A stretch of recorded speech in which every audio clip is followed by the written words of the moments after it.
Friends, hope you all are fine.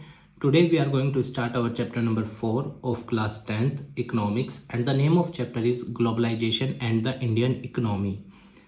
Basically इस chapter के अंदर हम कवर करेंगे कि जो वैश्वीकरण होता है, ग्लोबलाइजेशन होता है, उसका एक देश पे कैसे प्रभाव पड़ता है और कैसे एक देश के विकास में या उस देश को अंडर डेवलप्ड बनाने में ग्लोबलाइजेशन कैसे रोल प्ले करता है. We will see that in this chapter, and we will also study about international organization like WTO or IMF or World Bank in the following chapter. So let us start. Globalization is the process of integrating the countries. Globalisation एक process है जिसके ज़रिए दुनिया भर के देश आपस में एक दूसरे से जुड़ते हैं. जैसे इंटीग्रेट वर्ड जरूर ध्यान रखना. व्यापार के जरिए, मान लो फॉर एग्जांपल हम अमेरिका से व्यापार कर रहे हैं तो अमेरिका और इंडिया इंटीग्रेट हो गया, या इंडिया और देशों से व्यापार कर रहा है, that is integrating. The countries through किस किस जरिए से इंटीग्रेट होता है? व्यापार, फॉरेन इन्वेस्टमेंट, वो हमारे यहाँ पैसा लगाएंगे हमारे देश की कंपनियों में, हम उनके यहाँ, तो इससे भी ग्लोबलाइजेशन होता है. एंड बाय मल्टीनेशनल कॉरपोरेशंस, जो एमएनसी होती हैं वो ये करती हैं सब. मल्टीनेशनल कॉरपोरेशन किन्हें बोलते हैं? वो कंपनी जो 2 या उससे अधिक देशों में व्यापार करती है, उस कंपनी को मल्टीनेशनल कॉरपोरेशन बोला जाता है. We will read about this multinational corporation also. More and more goods and services, investment and technology are moving between countries. आज के दौर में आप देखो कितने बड़ी संख्या पे दुनिया भर के देश आपस में एक दूसरे से व्यापार कर रहे हैं. अगर मैं आपको चाइना की बात बताऊं, हम 2005 के बाद से ही हमारा बैलेंस ऑफ ट्रेड डेफिशिएट में चल रहा है. चाइना से 4-4.5 लाख 5 लाख करोड़ तक का माल इंपोर्ट हो रहा है और 60-70 हज़ार करोड़ का एक्सपोर्ट होता है, लगभग इतना. तो आज के दौर में दुनिया भर के देश, क्योंकि हर देश के पास रिसोर्सेज की कमी है और पॉपुलेशन लगातार बढ़ती जा रही है, तो इसीलिए हर देश एक दूसरे देश पे डिपेंड है और इसीलिए व्यापार बहुत तेज़ी से दुनिया भर के देशों के बीच में बढ़ रहा है. There is one more way in which the countries can be connected. एक और तरीका है जिससे दुनिया भर के देश आपस में एक दूसरे से जुड़ते हैं. वो क्या है? टूरिज्म, या लोगों का आना जाना एक दूसरे देश में. जैसे फॉर एग्जांपल इंडिया से कुछ लोग दूसरे देश में गए घूमने, ठीक है, तो दैट इज़ ठीक है, उससे भी ग्लोबलाइजेशन प्रमोट होता है और व्यापार भी प्रमोट होता है. क्योंकि जब कोई फॉरेनर फॉर एग्जांपल इंडिया में घूमने आ रहा है तो वो यहाँ के लोगों के लिए एम्प्लॉयमेंट भी तो जनरेट करता है. होटल में रहेगा, ट्रैवल करेगा, टैक्सी वालों को, या जहाँ पे रेस्टोरेंट में खाएगा, उन सब लोगों को रोज़गार मिलता है. तो इससे भी ग्लोबलाइजेशन प्रमोट होता है. जब अच्छा मेडिकल टूरिज्म भी आता है इसमें, जैसे लोग एक देश से दूसरे देश में इलाज करवाने जाते हैं, वो भी ग्लोबलाइजेशन को प्रमोट करता है. Let us further see factors that have enabled globalisation. अब उन फैक्टर्स की बात करेंगे जिनकी वजह से ग्लोबलाइजेशन प्रमोट हो रही है. जैसे technology. Rapid improvement in technology has been one major factor that has stimulated the globalization process. आज के दौर में आप देखो टेक्नोलॉजी कितनी ज़्यादा तेज़ी से बढ़ रही है. दुनिया भर के देश आपस में एक दूसरे से टेक्नोलॉजी हायर कर रहे हैं.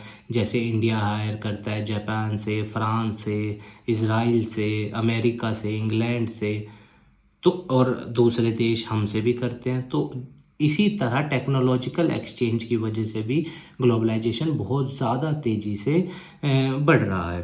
The development in information and communication technology have made information instantly accessible. और आईटी सेक्टर इतना इम्प्रूव होने की वजह से ही आज हम यहाँ बैठे हुए दुनिया में किसी भी देश के अंदर क्या चल रहा है उसकी जानकारी ले सकते हैं. या फॉर एग्जांपल आईटी सेक्टर की वजह से ही तो अगर मान लो हमें अमेरिका से कोई चीज़ मंगानी है, ऑनलाइन ऑर्डर कर सकते हैं, वो घर आ जाएगी. तो कहने का मतलब क्या है? टेक्नोलॉजी से ग्लोबलाइजेशन बढ़ा है, टेक्नोलॉजिकल डेवलपमेंट से. Liberalisation of foreign trade. देखो पहले तो मैं आपको ये बता दूं, हमारे यहाँ जब हम 1947 में आज़ाद हुए, 48 में हमारी पहली इंडस्ट्रियल पॉलिसी आई थी, वो फेल हो गई थी.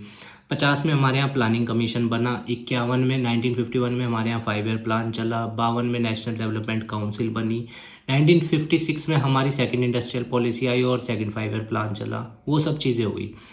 पर 1990 तक हमारे देश में जो प्राइवेट सेक्टर था या जो कंपनीज थी वो लिबरल नहीं थी, उनके ऊपर गवर्नमेंट की बहुत ज़्यादा रिस्ट्रिक्शंस थी जिसकी वजह से वो ग्रो नहीं कर पा रही थी।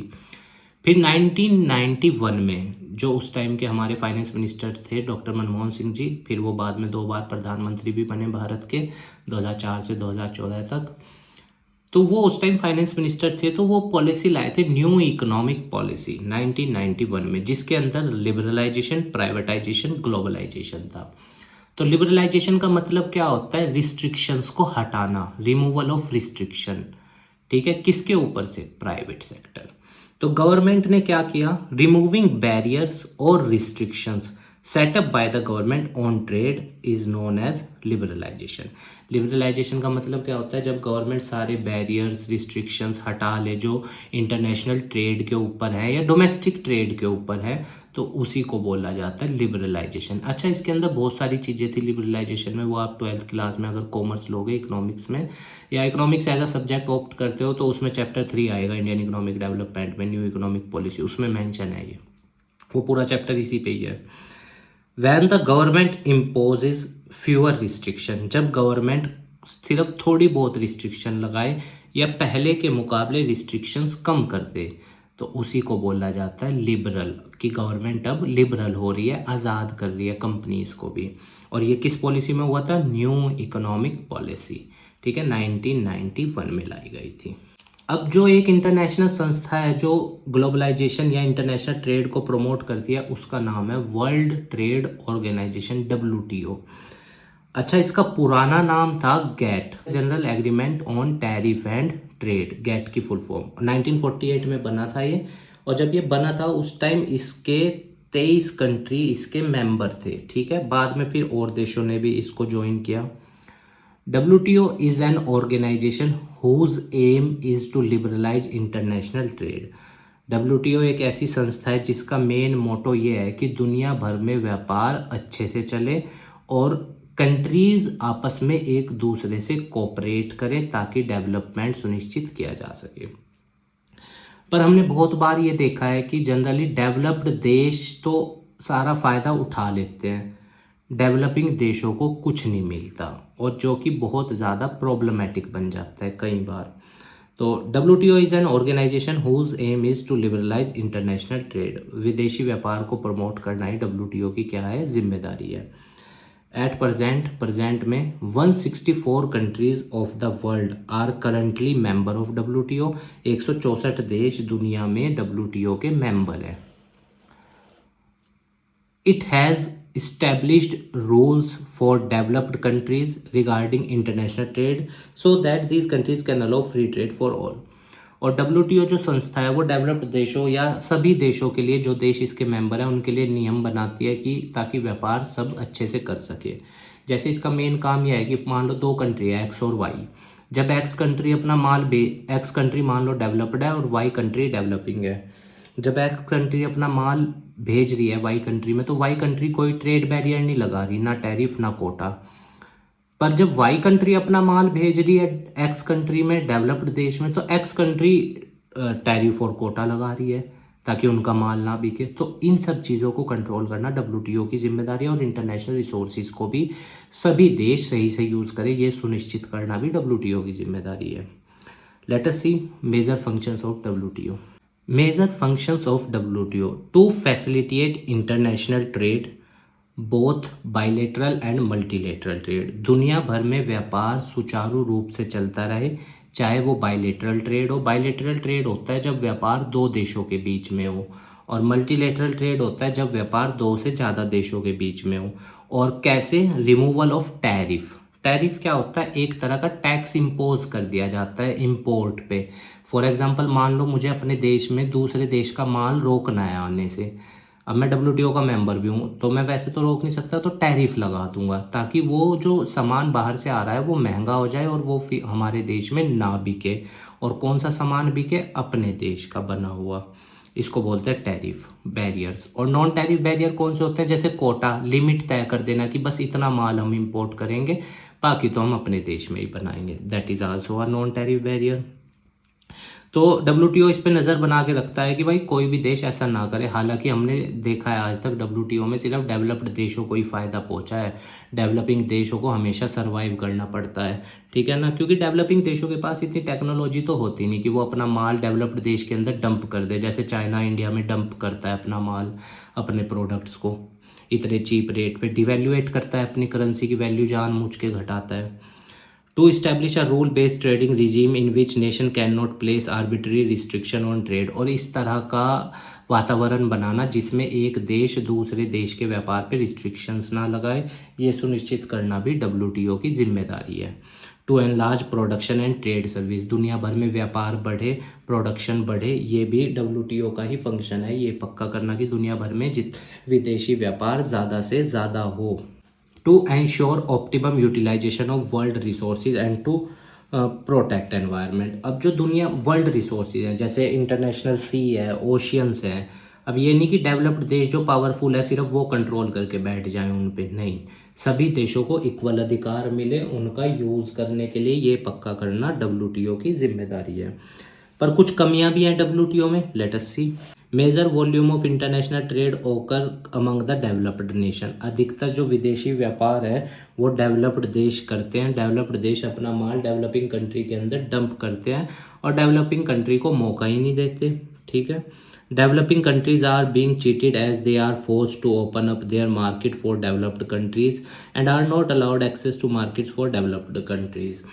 कई बार क्या होता है, डब्ल्यूटीओ डेवलपिंग देशों को तो मजबूर करता है कि भाई आप अपने देश को ओपन इकोनॉमी बनाओ, जैसे आईएमएफ और वर्ल्ड बैंक ने हमें मजबूर किया था 1991 में कि अपने देश को ओपन इकोनॉमी बनाओ। अब हम अपने देश को ओपन इकोनॉमी बनाएंगे तो डेवलप्ड देश तो अपना माल हमारे यहाँ भर देगा, पर हमारे अंदर तो इतनी कैपेसिटी नहीं है ना, क्योंकि पुअर टेक्नोलॉजी और जो फैक्टर्स हैं उनकी वजह से हम अपना माल नहीं भेज पा रहे, या वो टैरिफ या नॉन टैरिफ बैरियर यूज़ कर रहे हैं।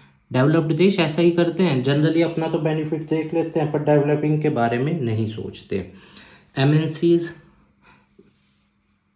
Multinational corporation, it is company that own control production in more than one nation. Multinational companies उन्हें बोलते हैं, वो कंपनी जो एक या उससे ज़्यादा देशों में, ठीक है, एक से ज़्यादा देशों में बिजनेस ऑपरेट करती हो, that is to be considered as multinational corporation. अब एक देश में मल्टीनेशनल कंपनी आती कब है, लेट अस सी, जब उसको factor of production, land, labour, capital, entrepreneur, ये चारों चीज़ें सस्ती मिलती है ना एक कंपनी को, तब मल्टीनेशनल कंपनी अप्रोच करती है किसी देश में। Closeness of production unit to the market, देखो मल्टीनेशनल कंपनी तब भी जाती है एक देश में अगर मान लो उसको फैक्टर ऑफ प्रोडक्शन तो बढ़िया मिल गए, चलो सस्ते मिल गए, अच्छे भी मिल गए, पर उसे बाजार भी चाहिए ताकि वो अपने माल को जो उसने बनाया है ना वो उसको बेच भी सके, ठीक है, डंप कर सके। तो बाजार भी देखती है कि किस देश में बड़ा बाजार है जहाँ पे यूज़र्स ज़्यादा है। जैसे एमएनसीज इंडिया में आना चाहती हैं क्योंकि यहाँ प्रोडक्शन के फैक्टर भी चीप मिल जाते हैं और अपना यहाँ पे इंडिया इतना बड़ा मार्केट भी है, पॉपुलेशन भी बहुत बड़ी है। गवर्नमेंट की पॉलिसीज़ फेवर में हो, गवर्नमेंट की पॉलिसी से मतलब जैसे स्पेशल इकोनॉमिक जोन के तहत गवर्नमेंट फ्री में ज़मीन या सस्ते रेट्स पे ज़मीन, या लिबरलाइज इकोनॉमी हो, डेमोक्रेटिक कंट्री हो, इंडिया वो सब भी है। पार्टनरशिप विद लोकल कंपनीज, अब एमएनसी क्या करती हैं जनरली, जब एक देश में जाती हैं तो वहाँ की लोकल कंपनी से या तो पार्टनरशिप करती हैं या उन्हें खरीद लेती हैं, ठीक है ना, ताकि उनको जमाया बिजनेस मिल जाए, उनको मार्केट में गुडविल पहले से इस्टेब्लिश्ड मिल जाए। लोकल कंपनी का उपयोग करती है एमएनसी, जैसे फॉर एग्जांपल कोई जीन्स की कंपनी है, वो लोकल एंटरप्रेन्योर से या लोकल ट्रेडर से जीन्स बनवाती है, फिर अपना टैग लगाकर उसको अच्छे रेट्स पे बेचती है, 2000-3000 तक। Closely competing with the local companies और बाइंग दैम, कई बार एमएनसी या तो लोकल कंपनीज अगर उनके साथ काम कर लेती हैं तो ठीक है, या फिर वो उनके साथ compete करती है लोकल कंपनीज के साथ और उनको मार्केट में से आउट कर देती हैं या फिर उनको बाय कर लेती हैं। क्योंकि देखो लोकल कंपनी एमएनसी के सामने टिक ही नहीं पाएगी, क्योंकि एमएनसी के पास बहुत बड़ी संख्या में फंड्स हैं और लोकल कंपनी के पास इतना पैसा अवेलेबल नहीं होता।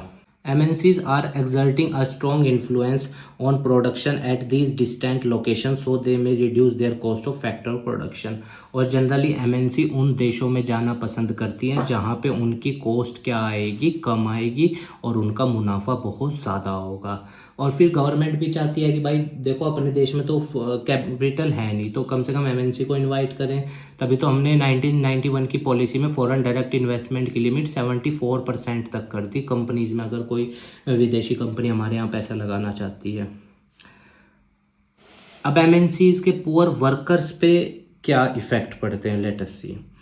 There jobs are no longer secure, क्योंकि देखो MNC क्या होती है, उसको मुनाफा चाहिए और वो टेक्नोलॉजी भी ले आती है, तो वर्कर्स को निकाल दिया जाता है या कम रेट पे उन पे काम करवाया जाता है। कई बार वर्कर्स की जॉब भी चली जाती है, क्योंकि MNC का मेन मोटो होता है कॉस्ट कम प्रॉफिट ज़्यादा। Their wages and remuneration are very low, क्यों? क्योंकि उनको पता है कि भाई हम डेवलपिंग देश के अंदर आए हैं, यहाँ फैक्टर ऑफ प्रोडक्शन बहुत बड़ी मात्रा में अवेलेबल है, पर यहाँ पे लोगों के पास जॉब नहीं है, तो वो फिर एक्सप्लॉयटेशन भी करती हैं कई बार।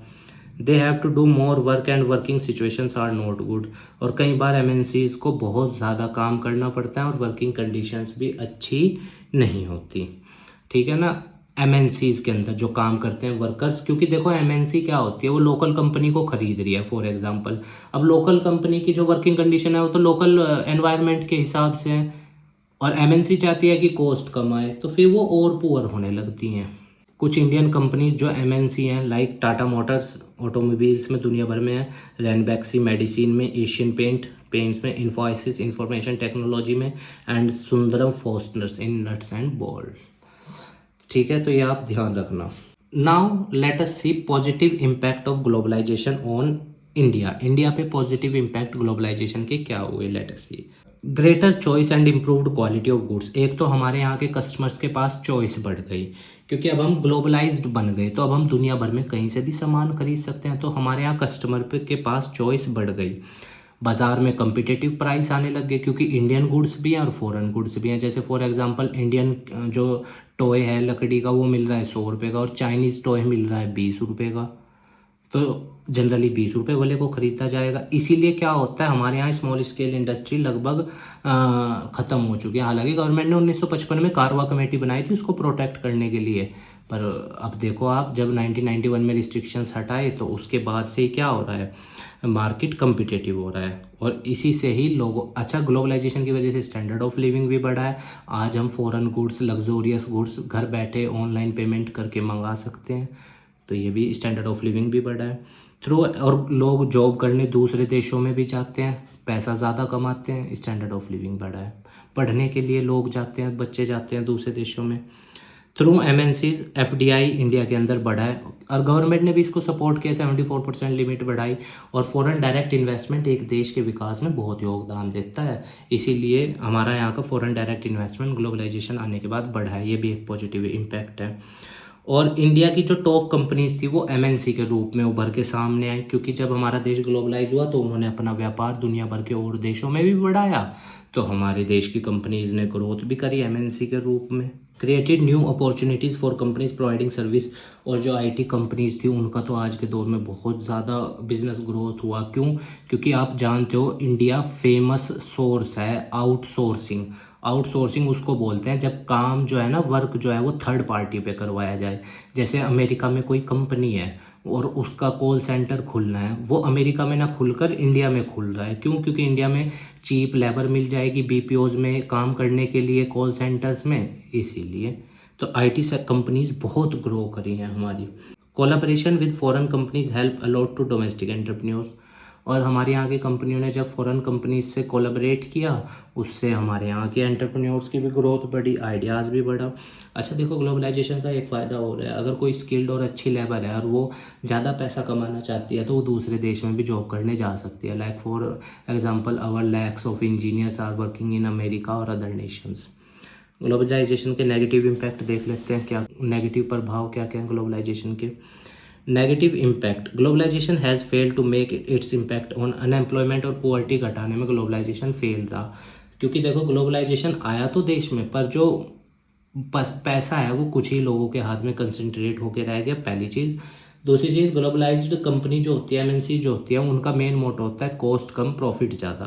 तो अनएम्प्लॉयमेंट और पुअर्टी कम करने में आज भी आप देखो इंडिया में 21.9% लोग बिलो पुअर्टी लाइन है, जबकि हम एक ग्लोबलाइज्ड देश है। Globalisation bounds nation to follow international organisation rule. और जो ग्लोबलाइजेशन होता है वो कई बार डेवलपिंग देशों को मजबूर करता है, ना चाहते हुए भी, कि डेवलपिंग देशों को डब्ल्यूटीओ के नियम मानने पड़ते हैं। जब डब्ल्यूटीओ के नियम मानेगा तो मतलब डेवलप्ड देश उनका एक्सप्लॉइटेशन करेंगे। Globalisation has helped only developed countries. Developed देशों को इसका फ़ायदा पहुंचा है, और डेवलपिंग देशों में से बहुत बड़ी संख्या में वेल्थ गई है। जैसे हर साल चाइना हमारे यहाँ से 4 लाख करोड़ के आसपास ले जा रहा है पैसा। क्यों? क्योंकि हम इम्पोर्ट ही इतना ज़्यादा कर रहे हैं उनसे। डोमेस्टिक गुड्स खरीद ही नहीं रहे हैं, हम फॉरेन गुड्स को इम्पोर्ट कर रहे हैं, क्योंकि वो चाइना डिवेल्युएट करके भेज रहा है, उन्हें वो सस्ते पड़ते हैं। ठीक है, तो ये नेगेटिव इम्पैक्ट है ग्लोबलाइजेशन के। Let us see social values which promote globalisation. अब वो कौन सी चीज़ें हैं जिनसे ग्लोबलाइजेशन होती है? जैसे ब्रदरहुड, हम दूसरे देशों के यहाँ घूमने जाएंगे, वो हमारे यहाँ आएंगे, भाईचारा बढ़ेगा, तो इससे ग्लोबलाइजेशन प्रमोट होगा। इकोनॉमिक अपॉर्चुनिटी, वो लोग हमारे यहाँ नौकरी करने आएंगे, हम उनके यहाँ, या हमारी कंपनियाँ वहाँ जाकर काम करेंगी, उनकी कंपनियाँ यहाँ आकर या एक दूसरे देश के आर्थिक विकास में योगदान देंगे, उससे ग्लोबलाइजेशन प्रमोट होता है। Globalisation encourage unity and integration among the following nation.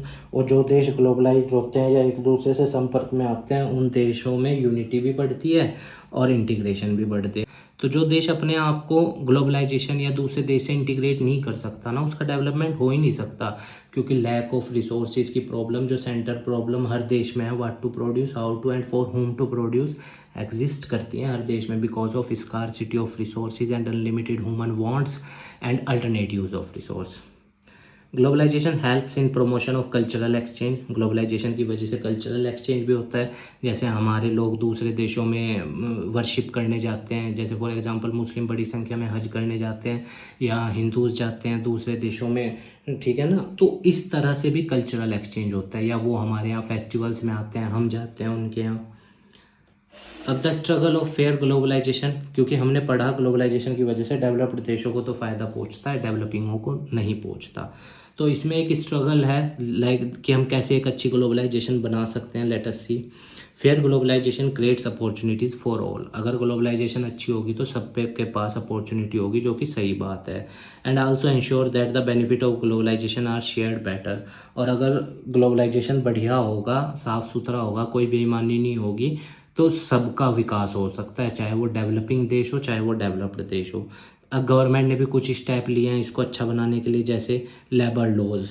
Labour laws मतलब जो मज़दूरों के लिए कानून होते हैं, वो किस लिए बनाए गए? ताकि एमएनसीज मज़दूरों का एक्सप्लॉइटेशन ना कर सके, या डोमेस्टिक प्रोड्यूसर्स ना कर सके। It can ensure that labour laws are properly implemented and the worker get their rights. जो वर्कर्स के अधिकार हैं वो उन्हें मिले, जैसे equal remuneration, remuneration on time, allowances, other benefits, वो सब उन्हें मिले। लेबर ऑफिसर्स भी अपॉइंट किए जाते हैं, ठीक है ना, इसके लिए।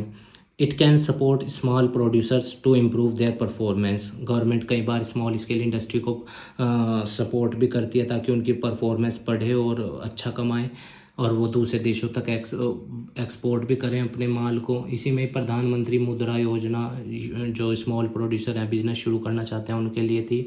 या फिर गवर्नमेंट और लोन देती है, ठीक है।